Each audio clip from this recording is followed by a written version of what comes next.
waxaan ka gacanaatin doonaa macallinkeena qaaliga waa gudoomiyaha guddiga tartanaaqooneedka qaybta galabtii waxaan kusoo dhawan doonaa telefonka al-ustaad abdulxiin awe saciid sacadkan waa xaggiin aniga ayaa gacanaatinay حقين الحمد لله ثم الحمد لله وبه نستعين على امور الدنيا والدين. اولا السلام عليكم ورحمه الله وبركاته. بعد السلام وحمانت اسبوع لنا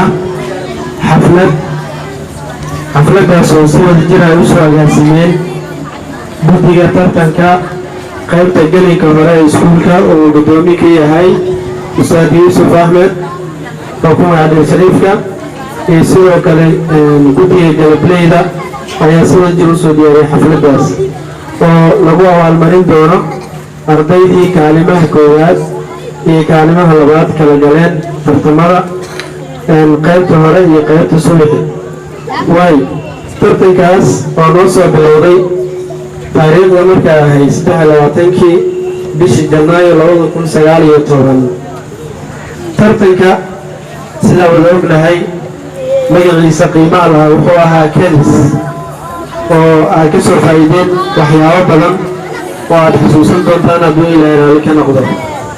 tartanka waxa uu soo maray marxalado kala duwan. marxaladaha kala duwan ee tartanka uu soo maray waxaa la mahadiya inaysan jirin wax caqabad ah oo naga hor imaaday oo tartankii uu ku dhawaaday si nadiif ah ayagoo ayna jirin waxa caqabad qaba ama qof caqabad qaba fasal walbana uu ku qanacsan yahay natiijooyinkii uu helay. taasina waxaa sabab u ah tartanka ayaa waxa uu ku dhisnaa cadaalad. waayo cadaalad haddii aysan jirin horumar ma jiro oo maxay ahayd wax walba waxay noqonayaan wax baaba ah haddii cadaaladdu ay meesha ka baxdo. waxaan si gaar ah ugu mahadcelinayaa guddiga tartanka qaybta gelinka hore iyo qaybta gelinka dambe oo si wacan u wada shaqeeyey. guddiga qaybta gelinka hore iyo qaybta gelinka dambe kulli waxay isku wada yihiin guddiga tartanka ee iskuulka Al-Yaasir. waxaa kala qaybiyey oo waqtiga qaybna loo dhiibay gelinka hore iyo qayb loo dhiibay gelinka dambe taasoo ugu wacan tahay baaxadda iskuulka uu leeyahay. waxaan sidoo kale aad iyo aad uga mahadcelinayaa macallimiinta oo door weyn ka ciyaaray tartanka habsan u socodkiisa. waayo ayaga ayaa ilaalinayay tartanka geedi socodkiisa haddii aan lahayd dhanka amniga ardayda.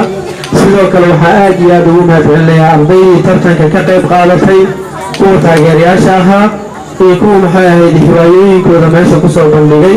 aad iyo aad ayaan ugu mahadcelinayaa abaalkiina ilaahay xaggiisa.